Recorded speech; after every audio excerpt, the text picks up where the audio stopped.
उम्मीद करती हूँ कि पहले की तरह आज भी ये कहानी आपको बहुत पसंद आएगी। तो चलिए शुरू करते हैं। नवीन और जया का प्यार स्कूल से शुरू होकर कॉलेज तक पहुँच चुका था।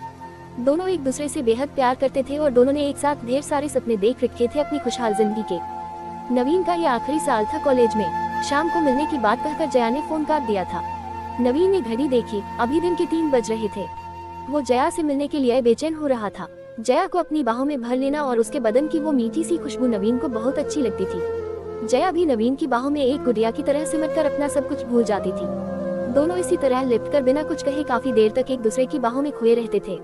नवीन को उसी पल का इंतजार फिर से था। आज नवीन ने महसूस किया कि जया की आवाज में एक बेचैनी सी थी, शायद मुझसे मिलने की बेचैनी। नवीन ने मन ही मन में सोचा और मुस्कुराया।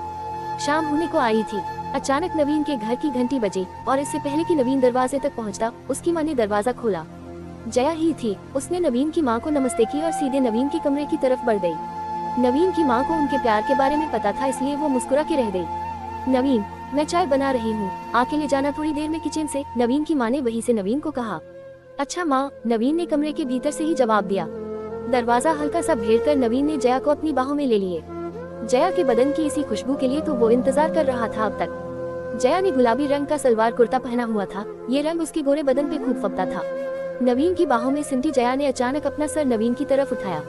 नवीन का जैसे सीना फट गया हो जया की तरफ देखकर। जया की आंखों में आंसू की मोटी मोटी बूंदें थी। नवीन हक्का बक्का होकर समझ नहीं पाया कि अचानक से ही क्या हो गया।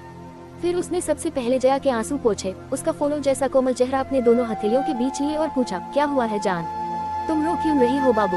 इतना सुनना था कि जया जैसे और टूट गई और बिना आवाज के वो और रोने लगी। उसकी आंखों से निकलते आंसू नवीन का सीना जैसे फाड़ दे रहे थे। नवीन से रहा नहीं गया और उसने सबसे पहले दरवाजा बंद किया ताकि जया के रोने की आवाज कमरे के बाहर न जाए। फिर उसने जया को अपने बिस्तर पे बिठाया और खुद नीचे जमीन पे बैठा। जया के हाथ अपने हाथों में लेकर उसने जया से कहा, जान अब बोलो, ऐसा क्या हो गया है कि मेरी बाबू इतना रो रही है। तुम्हें पता नहीं मेरे दिल पे क्या गुजर रही है तुम्हारे आंसू देखकर। अब प्लीज बताओ क्या हुआ है। जया ने अपने आंसू पोंछे अपने आप को संभाला और नवीन का हाथ पकड़कर बोली, हमारा साथ यहीं तक था जान, हमारे रास्ते आज के बाद कभी साथ न होंगे।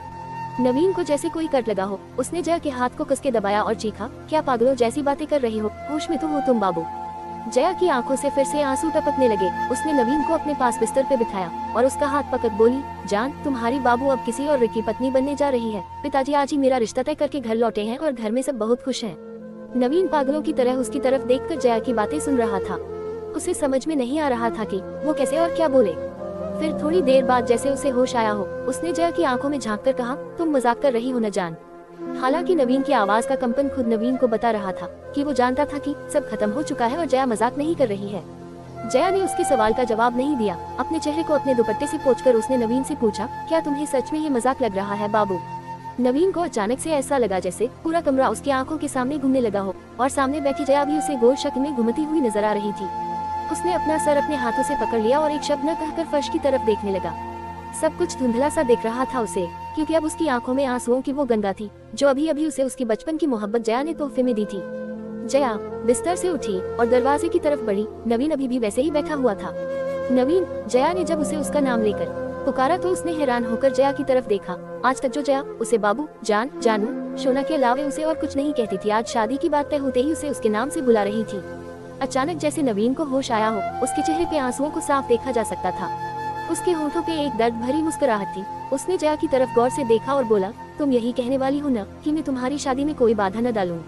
जया ने ये सुनकर अपना सर झुका लिया और हल्के से बोली, हाँ नवीन, यही कहना था। मुझे पूरी उम्मीद है कि तुम मेरी हालात समझोगे और कुछ भी ऐसा वैसा नहीं करोगे जिससे ये शादी टूटे या मेरे घर वालों की बदनामी हो। नवीन हैरानी से जया को देखता रह गया।